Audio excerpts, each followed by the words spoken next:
Hey guys, so we're going to do a lecture on paid media, digital advertising. This is the bread and butter of promotional marketing.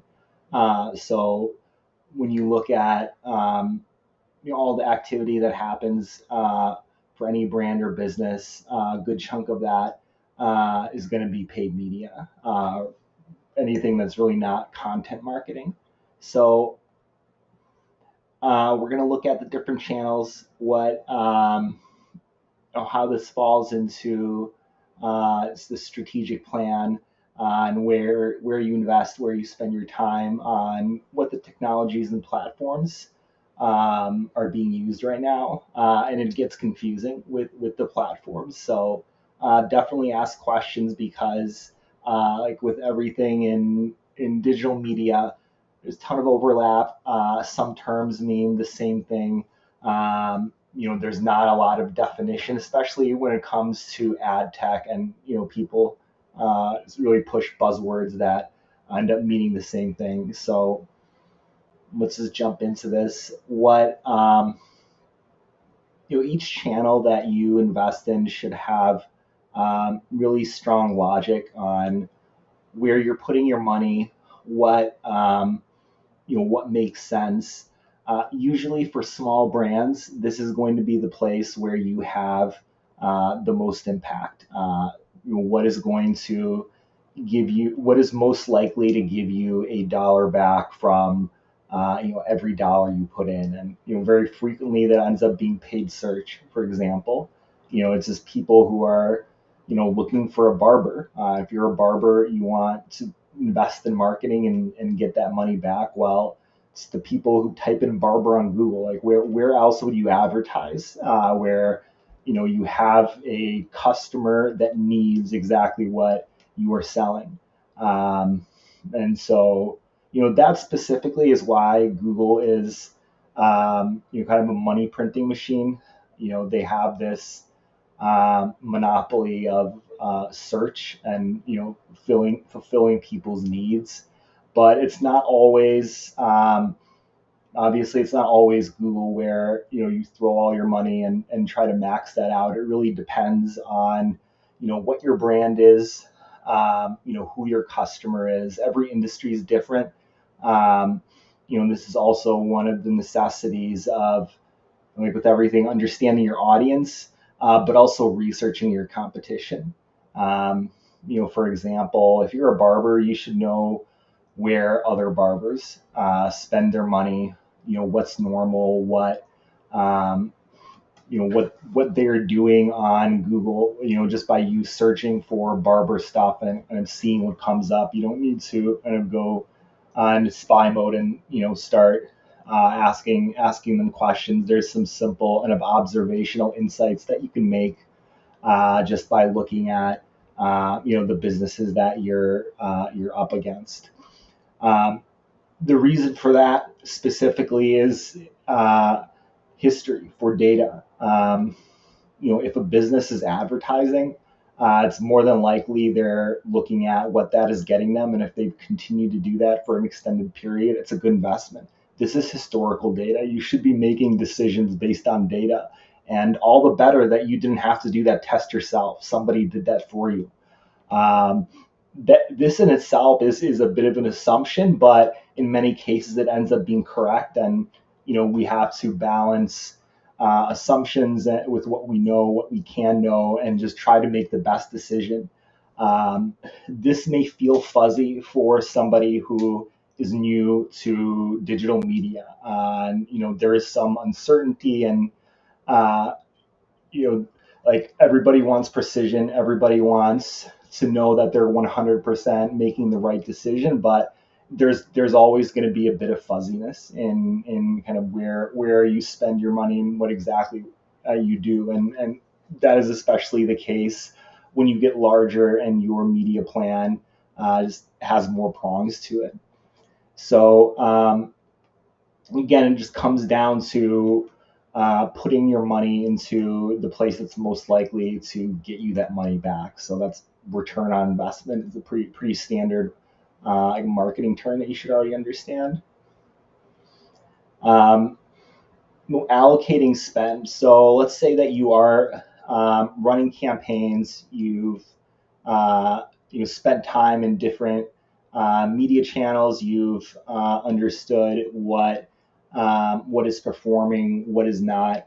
What you're really doing when you look at all these together is you're doing sort of abstract media mix modeling. And so media mix modeling is it's really a statistical technique that tries to predict what your campaign is going to get you, and so the combinations of that spend on the different channels. If you have the data in this sort of environment where you can do a bit of statistical analysis, this becomes a very effective technique, a very precise technique for understanding, where to spend your money, what is going to give you an incremental profit revenue from your investment. Um, you need to look at historical data. You need to understand, for example, what your campaign was doing in November of last year, if it's November of this year, and have used that year in between to make some prediction on a general trend, and just combine this data to best understand what is going to happen now in the next month, in the next 12 months, if I continue running this.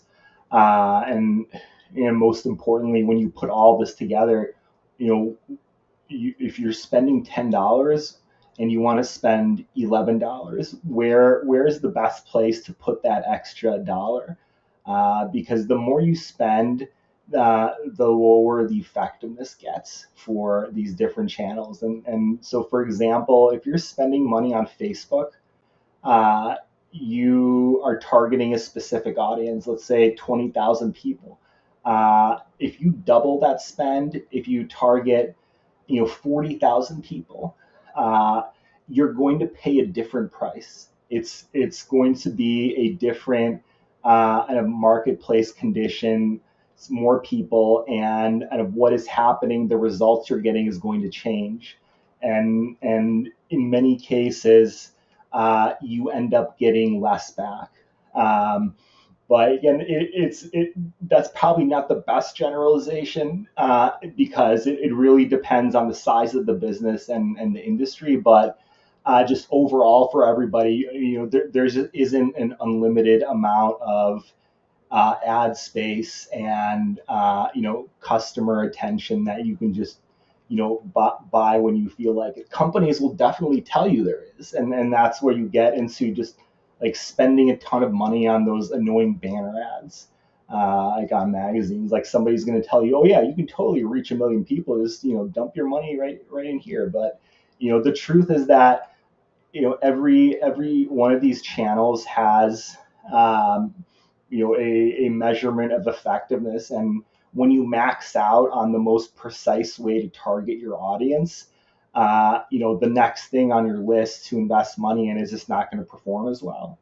And so again, this media mix modeling, everything you spend money on, you put it in a table, you see what it does. Once you spend more, cool. How did all of that change? What is becoming less effective? What is getting more effective? And so you can control spend, just based on looking at the shifts and of looking at all these different channels and context.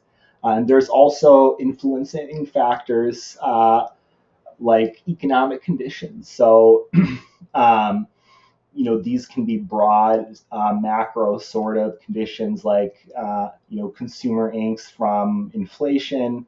It can also be, something that is very micro, like a competitor that is running a promotion. If you're selling laptops, and if you're a like big box retailer, like let's say like Best Buy, but Walmart is selling the same Samsung laptops, and they're chopping off $300. That is competitor activity. That is going to definitely have a impact on just your overall business for that product.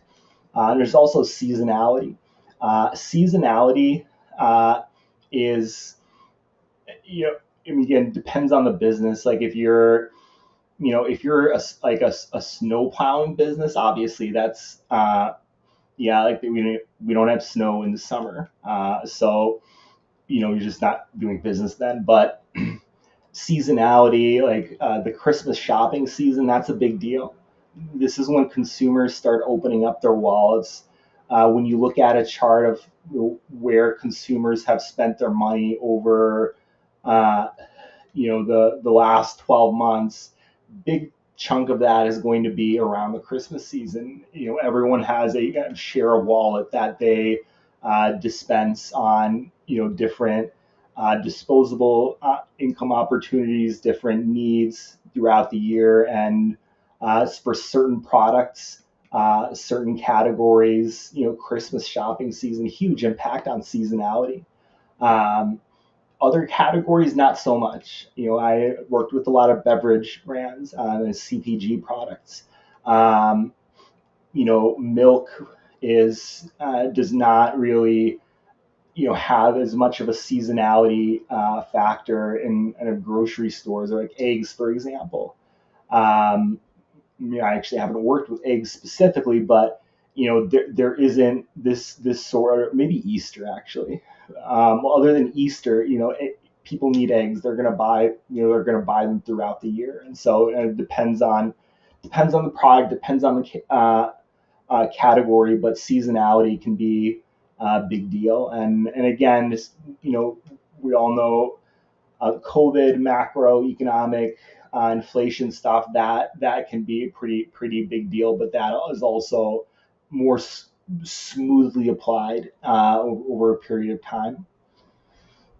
Um, so when when you're doing all this, like there's a lot of different ways to measure, analyze, like with a lot of things in digital marketing. There's not a ton of definitions or roadmaps where it's just do this exact thing. There's useful techniques, there's useful strategies, there's different frameworks that you can use to make your life easier. And so um, this is a very useful way of looking at media in just this holistic sort of, like, what am I doing? Where am I going to put my money?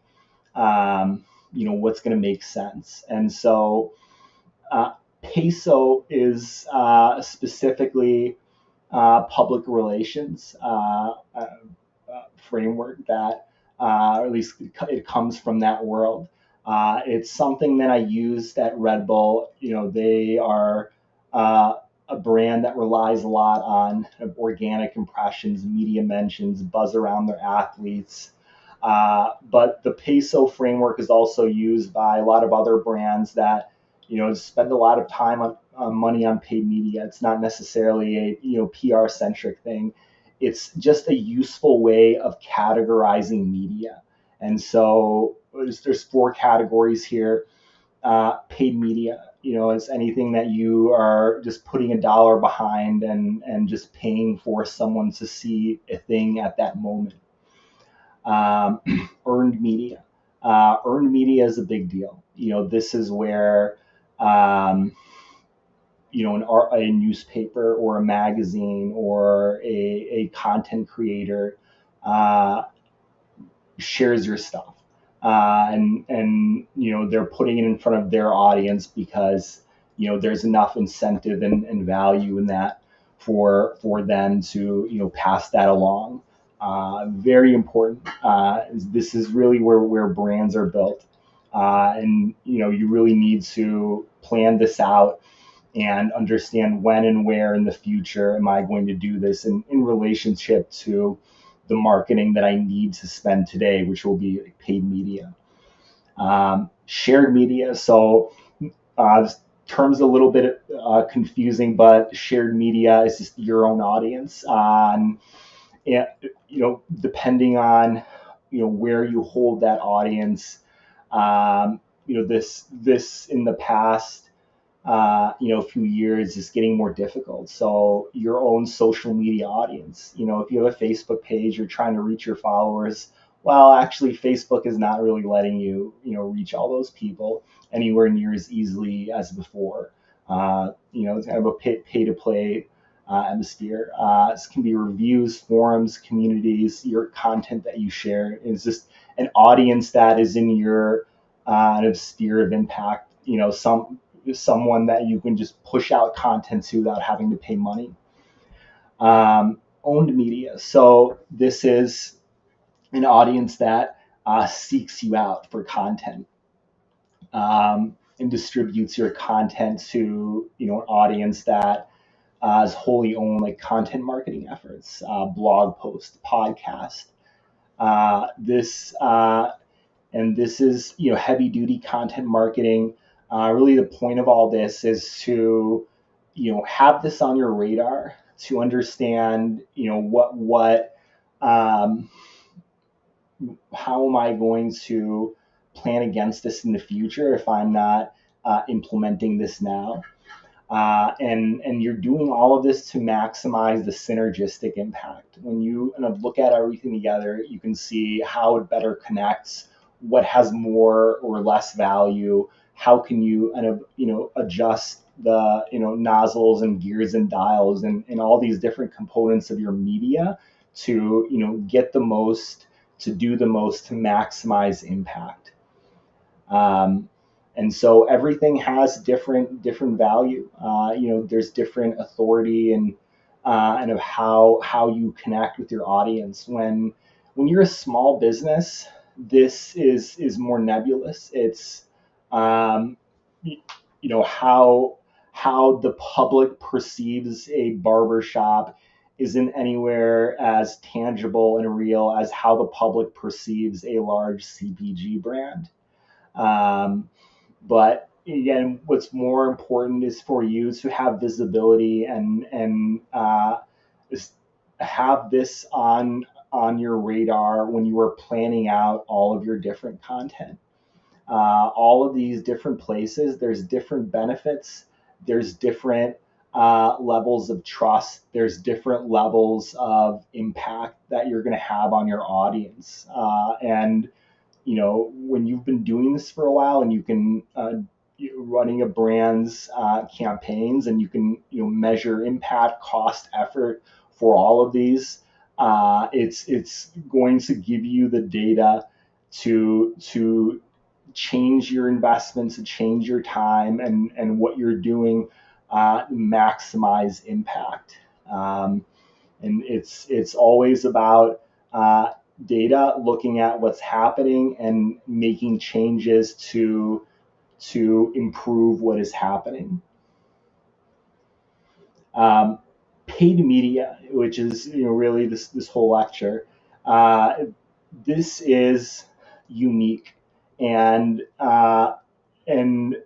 very valuable for a few specific reasons. Paid media gives you precision. And everything in the world is for sale to some degree, and everything has value. But the way that this whole system has evolved is that paid media is the place where you can find the narrowest audience, the person who needs or wants your product the most, and get in front of them. For most companies, you should start with precision. It's almost always you need to make the choices and where you spend your time and money that gives you the most precise audience. If you're selling a specific product, put it in front of an audience, a group of people that need that specific product the most. And so where this changes is when you're a bigger company, when you're a bigger brand, when there's multiple or broad, a very broad audience that you need to kind of look at and consider. And so that would be a company like Progressive, for example. Most most people have cars, everyone needs insurance.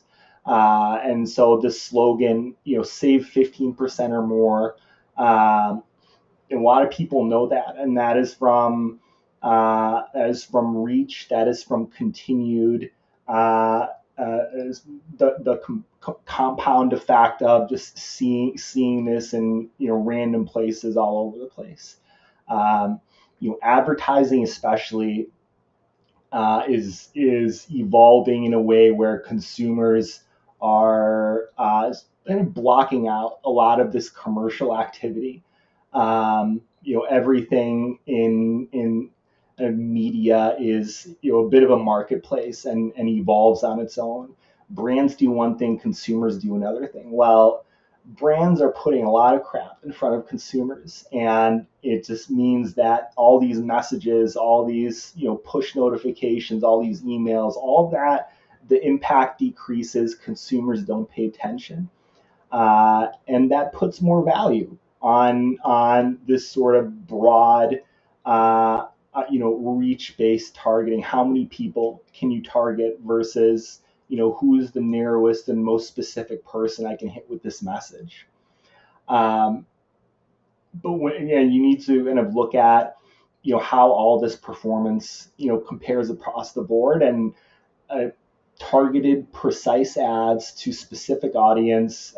One stat is that they're twice as effective, and that it varies wildly depending on the category. But if you're going for precision and you target as precise of an audience as possible, that will, in most cases, give you much better engagement, much better return. It'll be more effective. And uniquely relevant content, uniquely relevant ads. Like if you have a dog and you see an ad for dog stuff, well, that is you. If you see an ad for a parrot and parrot supplies, but you in fact do not own a parrot, that is not relevant to you. Like, why do you, you're not gonna, no reason for you to buy a parrot cage if you don't own a parrot. An extreme example of relevance. How does this thing that a brand is going to put in front of you fit into your life? And that will be when you kind of look at everybody, their interests, their categories, their personality, their purchase history.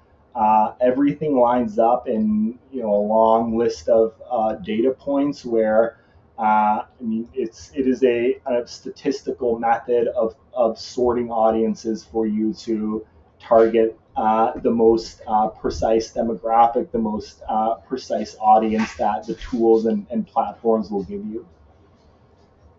The issue with this and just paid media in general is data privacy. So we have a lot of legal issues that are bundled in with targeting users with an abundant amount of their own personal data. There's also kind of the infighting that happens between these big tech companies.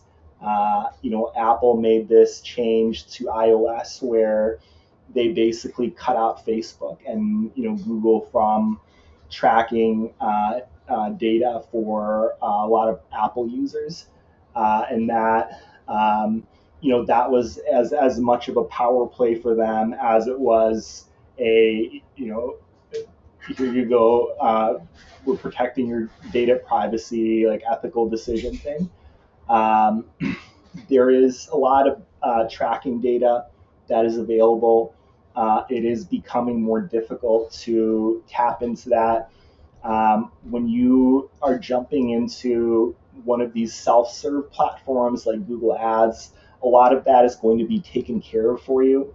You're not going to, you don't need to worry as much about, your audience list and of the legal implications of what you're doing.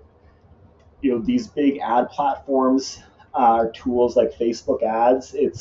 They're set up to be accessible for all sorts of businesses. And, part of that is, them figuring out all this data privacy stuff so that you can just jump in and be confident that you're not going to get a, random letter from an attorney and get sued. There is Also, bigger issue outside of data privacy in this legal space, where users don't actually like to be targeted with very precise ads that are very relevant to them. Sometimes it's helpful if you need a thing, if you um, if my computer monitor broke, and I saw an ad for a computer monitor right away on my phone, like, oh cool, well that's nice, I needed that. But increasingly this is unwelcome. Very often, you see comments and discussion on this over targeting, where people are just uncomfortable with some of the data that is being pulled out to put stuff in front of them that is creepy as in relevant to uh, uh, the degree in which it's relevant to you, and blame some of that on AI. There's just a lot of power in the AI technology to figure out who you are, what you do, how what is the most impactful thing to sell you. Um, there's also just general ad fatigue, as with everything. Brands are just pushing commercial messages on every possible platform, and users don't want to see ads all the time, for especially for stuff that is like unique, relevant, that their brain kind of makes them look at it, because it's already in their head, like something they're interested in. um, Reputational risk is something that's been discussed for like data breach issues. That's another big concern. That actually is happening so much now that it's really, your reputation really doesn't get damaged that much. Everybody is getting their uh, data hacked into. There's data leaks all the time. I mean, it's pretty surprising, but just with mass media in general, like things are really wacky right now on, the things that are on the news, what consumers do or do not react to. Um, and, the onus is really on, legislation now, to make some changes that will, help enforce stricter protections of data privacy, in this scenario where private companies just are not able to protect consumer data. And what that leaves open then is the consumers. Yeah, a company's brand is not going to suffer because they leaked all their customers' info, but when your info is leaked, that opens you up to identity theft, hacking, and all sorts of bad stuff. And the people that actually feel the pain on that, they are not happy. They will be, they will bear the brunt of that incident. But again, will a brand's audience in general care that much that a brand leaked all their info and a few people got hacked? Unfortunately not. Is that right or fair? No, but it's just how things are right now.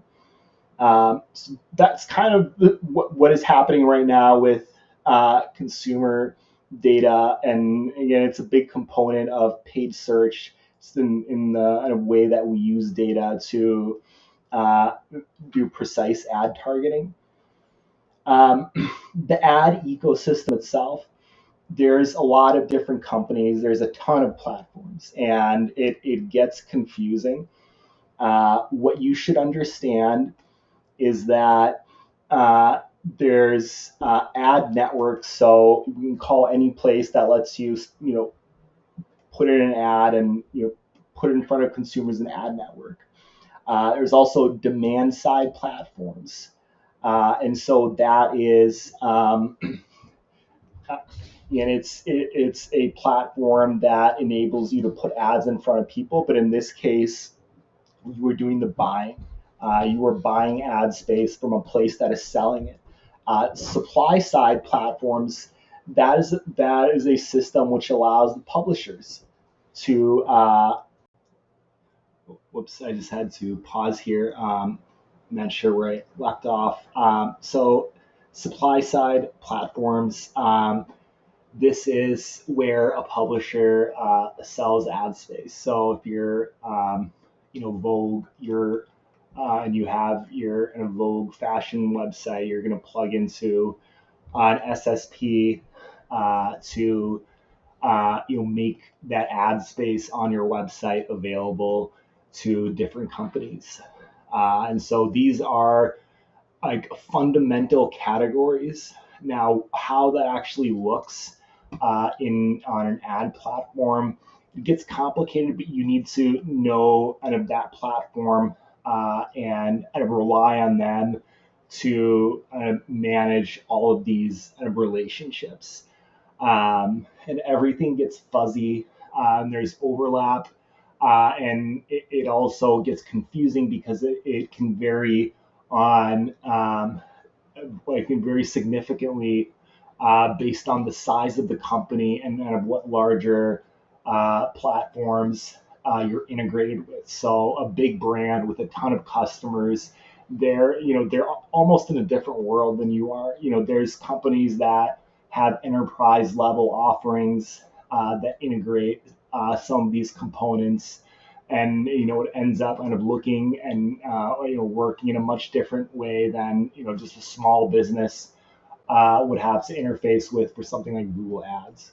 Um, the What you end up working with will again depend on the size of the company and again what tools you use. So ad networks. Let's just understand these kind of basic terms.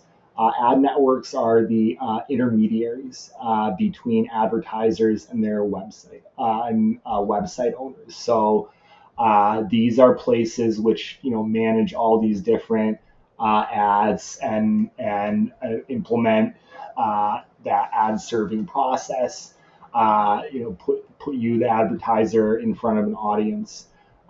You don't have to negotiate with each and every single website that serves your ad or every place that serves your ad. This ad network is doing that for you. So it's just an automated way to reach people on the internet. Data management platforms, how you use this and where will depend on the size of the company, your technologies. There's overlap. Some tools, technologies have these capabilities built in, but a DMP basically tabulates, organizes data from different sources. This includes first-party data from your own customers. It can bring in second-party data from brands you've worked with, and third-party data from things that are collected about that unique kind of user, or at least what the data believes that user. It gets super complex, and it is not something that you should spend time on trying to understand unless you're, just you really have to do that. Rely on the tools, the technologies to just get all of this done for you. Like if you're, if you want to run Facebook ads, just open up Facebook Business Manager, just stick your stuff on there. If you're at a big company that has a bunch of other tools that need to be considered, and then there's data, there's like an actual platform that does the data management, then you jump into this. But it's not. You only worry about this if you have to. The last thing is remarketing. So this is something you need to remember. It is a part of these tools that most people will use. So remarketing is people that have visited your website that have interacted with you before. It's very effective. You can do this on Facebook, Meta. You can do this on Google Ads. For most businesses, this is something that's going to make sense. And so how and where you do it will depend on the company. Um, Different channels have different effectiveness. We talked about paid search briefly. So let's just run through this. Paid social, anything on social media. You can reach anyone and everything as long as the data is in there. There's different segments that are available on different platforms. Some are better than others. Start with the biggest platform, the one that has your audience, and work downward. If you have younger consumers, then TikTok, maybe a place you start with. Just compare the audience and make your decision based off that. Paid search, very effective. Always something to put first on your list. This is going to be very easy to do yourself. On Google Ads, they have like a Google Ads Express thing that you can just pop some keywords into, and it'll put in your credit card. It'll get it started. If you really need to measure and you have the time to optimize, or if you're doing this on behalf of somebody, then you actually set up regular Google Ads campaign. Then you make changes and monitor and adjust. If you don't have the time or ability to do that yourself, many people don't, then you hire a company to do that. Have a specialist do it. Paid search is also very effective for e-commerce. So e-commerce is this unique part of this ecosystem where you can track transactions, and that's a big deal. That makes it easy to understand who's actually buying stuff. Where do I spend money? For paid search, it's very effective. Google Shopping, some of these different e-commerce focused offerings are a gold mine. If that is your business, that's where you spend your time. Programmatic, so display ads, banners, the stuff you see on a news website. There's a lot of garbage inventory out there, and you really need to be careful with this. I don't recommend this for a lot of people. It's not as bad as it once was, but there's a lot of waste. And, you can rationalize and get data to, support is putting money into this, but you also need to kind of look at what consumers are actually doing, and kind of the trend in consumer behavior where unless something is highly relevant to that programmatic audience, it may not be a wise investment to kind of do like reach-based advertising through banner ads. I mean, it's really like the lowest common denominator for digital advertising, as it's kind of everywhere and increasingly less relevant. Podcast ads. So podcasts have been trendy for the past few years. You have a different kind of audience. You see different performance. For certain brands, for certain audiences, it makes a lot of sense. Like with everything, test and see if it's right for you. One of the unique differences is that you can get a message across. You got someone with their headphones in, they're listening. You can get 30 seconds of their time, or they can't skip. They can't, they can't move that voice out of their head. Whereas a lot of other stuff, even like video ads, that people absolutely will not like ignore that until it's gone. And here we are, video ads. Video ads are actually very, very effective. Humans, for some reason, really like video. So video stuff gets great performance.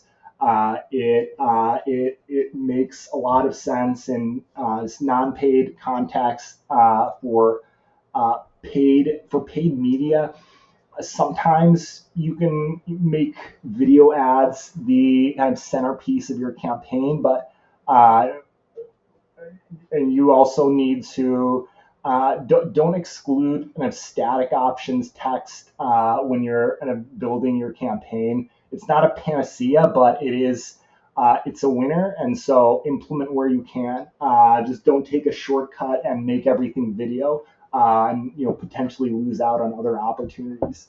Especially since a lot of this is automated. Now with AI, everything gets more personalized. There's different formats, platforms. This whole environment is so complex. You want to let the system do a lot of this optimization for you. And for the system to do its job, you need to give it options. You need to give it ad formats, ad sizes, put in as much input as you can, run the stuff, see what comes back, see what's performing, and adjust.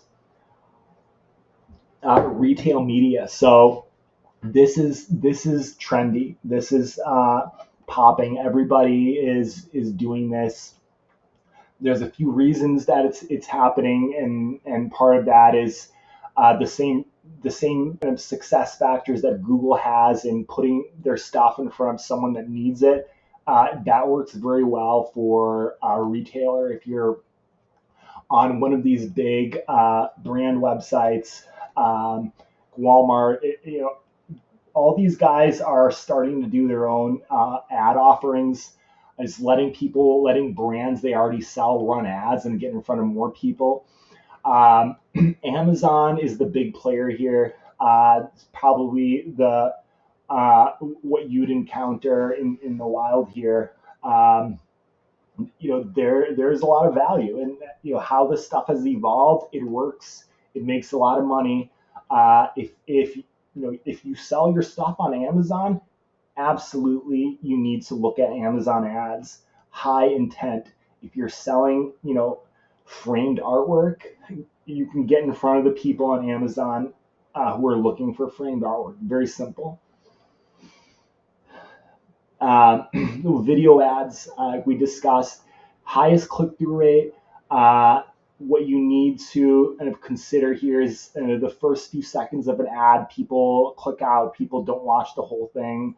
Everyone's attention span degrades, at the start of an interaction. So, make it visual, make it good, interesting narratives. Uh, High production value has a big impact, but there's also a big risk of overspending of doing.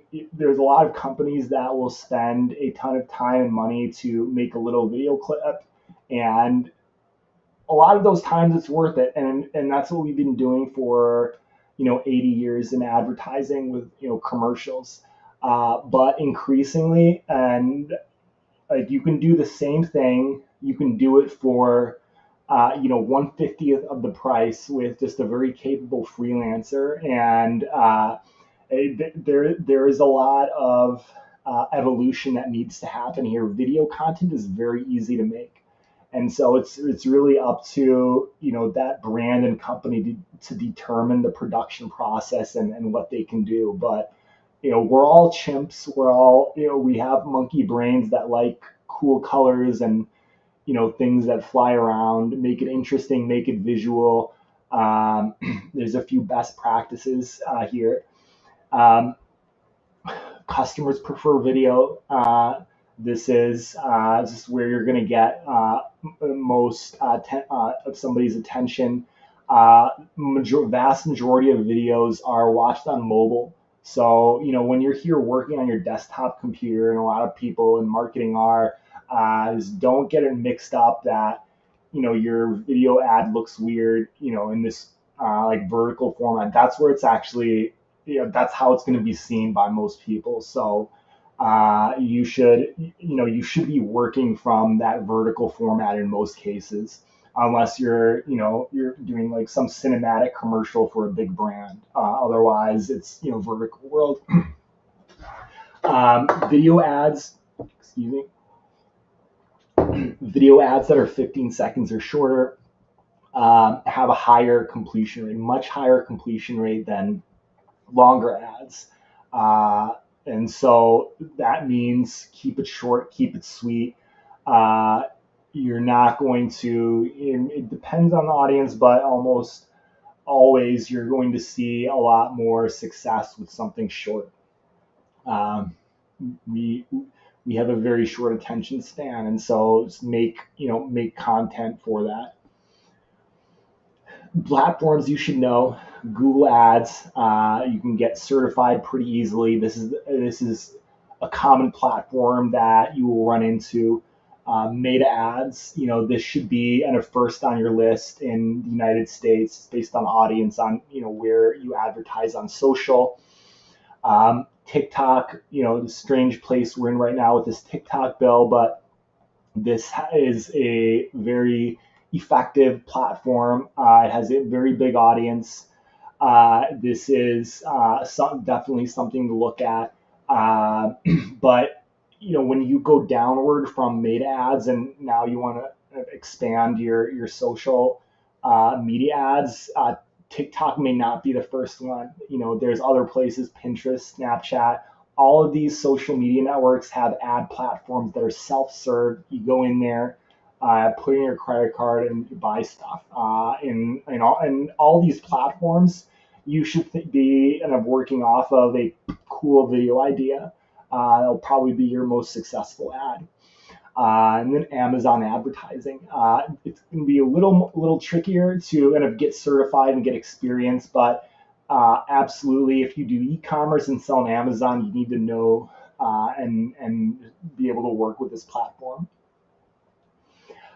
And how do you make better ads? So everything has varying performance, and inevitably, when you start working with this stuff, either your manager, boss, client, or yourself, because it's your own money, you want to make it better. Um, you need to collect data and make adjustments. Conversion optimization, click-through rate, engagement. Look at how all these different ads, inputs, formats you're putting in work together, and pause what's not working, continue running, or build more of what is working. What you're measuring is engagement, how people are interacting with this ad, and where possible, the actions they take. So if you're driving a person to a website, are they staying on there? Are they doing something? Are they buying something? You want to be able to track as much as possible, and it's the most scientific advertising is for e-commerce brands who can track that whole transaction. There are gaps. There are always going to be gaps in tracking, and you need to understand that when you're looking at an audience here or just anywhere else, you do not have all the information, and increasingly you're going to have less information. So you have to work the best you can with these limited inputs. And yes, everything will be based off data, but you will have to make some assumptions, knowing that you can't track a person's every action across platforms, devices, and places. Copywriting. So copywriting is interesting because we have a lot of there's an infinite amount of things we can put into words in whatever language you speak. Uh, there is a big benefit in clarity, concisiveness, straightforward communication. You do not need to do this, hard sell, buy now. Like sometimes that works well. Like there's brands where these uh, bombastic headlines are very good earners for e-commerce and other stuff. But in general, you should be trying to make it as easy and clear as possible for a consumer to understand who you are, what you're doing, and what you want them to do. If you're selling vacuums, make it as quick and easy to understand that you are selling vacuums, and this is the reason why you should buy them. Uh, Clear value proposition. You're not going to see a lot of success if you can't kind of think through that very clear and logical understanding of how this product is going to make sense for a person. What is the value proposition? What is the benefit? What is the reason for this product to exist? What is so special about it? And sometimes you may not have a good value proposition, and that is a business problem. That is not a marketing problem. There is a limit to what you can do with marketing, and you should not stretch the copy. You should not stretch what you're telling people to cover or misidentify, what is actually being advertised. Because what's going to happen is you're going to get people onto a site, or you're going to have a box arrive at their doorstep with something that isn't what you sold them, and uh, that always has a long-term bad outcome. And in this kind of always on instant digital world, the short-term value is really not there in many cases as well. So don't be deceptive, be clear, honest, straightforward, clear communication. Consumers don't want BS and hard sell, flashy words. All right, so headlines. Headlines, the thing you see first, our eyes navigate toward. Big font. Engaging, thought provoking. Test and see what works. Writing is an art form. You need to kind of figure that out as this separate prong of marketing.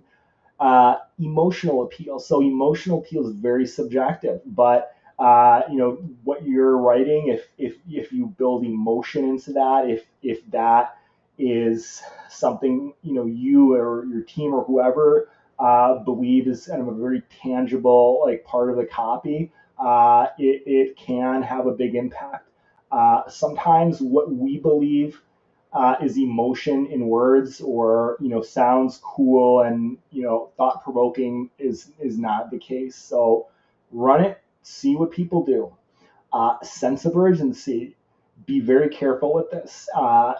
Like many things in advertising, every year it works uh, less well and not as effective. Like nobody wants to.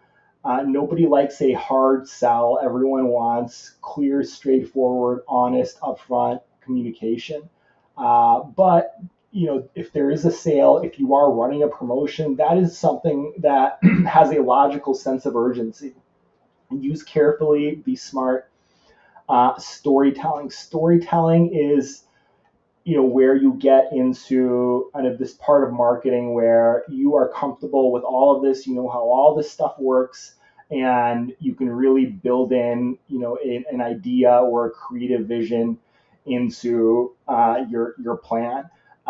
When you and again, what you think is a cool story may not be a cool story for other people. Sometimes it works great, other times it falls flat. That happens to everybody. Coke, and big brands will run stuff that their marketing team and some fancy agency in New York think is the greatest thing ever, and consumers don't really care or don't like it at all. Sometimes you can go viral because your story is magical and really well written. Um, it takes skill, it takes effort and creativity to incorporate good storytelling into your ad. And then readability and calls to action. So, this all this clarity thing that works really well. Can someone actually read what you're putting in front of them? How's the text formatted? Good design is not as common as you think in ads. You should be doing stuff on your own, and you don't always need a designer for everything, but you need to make sure that whatever ad or format you put in front of someone, person can actually read it. Calls to action. So if you have an ad, you want a person to do something. We are there is a part of our behavior in this digital world that is conditioned. We feel and act on emotion more so than kind of logic, and of thinking something through. You got to have something shiny that says click here, buy now, some sort of call to action. We are conditioned to this, and if it's not there, there's a big cost in performance. Video ads. So this takes skill.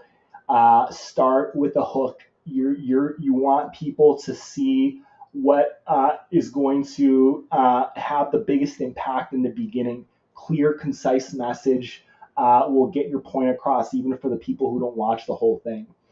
High quality visuals.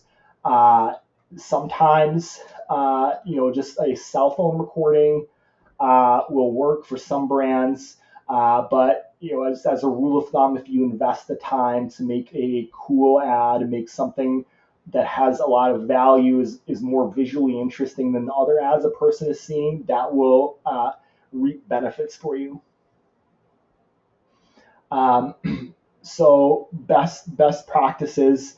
Look at ads from competitors.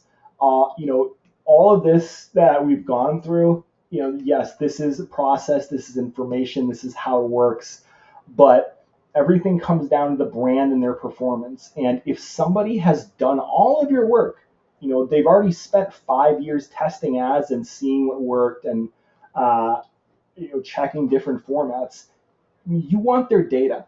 And you shouldn't make the assumption that your competitors have have the right idea, or are doing the best thing, because they're probably not. But there's enough value in looking at a competitor's ads and looking at your category to give you a baseline, to give you some of these learnings, so you don't have to run ads and waste 3 months figuring out that, oh cool, this sort of thing is probably what works best. And also just from experience, in any job is what builds your skill and makes you better at what you do. And you're learning in the nuances, you're learning all these like little tricks and things that make good ads, that are often between the lines of all these best practices. Be familiar with ads, be familiar with what other people are running, reference ads when you're building your own stuff. It's just like art and ideas. It's not stealing, you're learning from them. Um, that is it. Thank you for watching this whole thing, and ask me if there's any questions.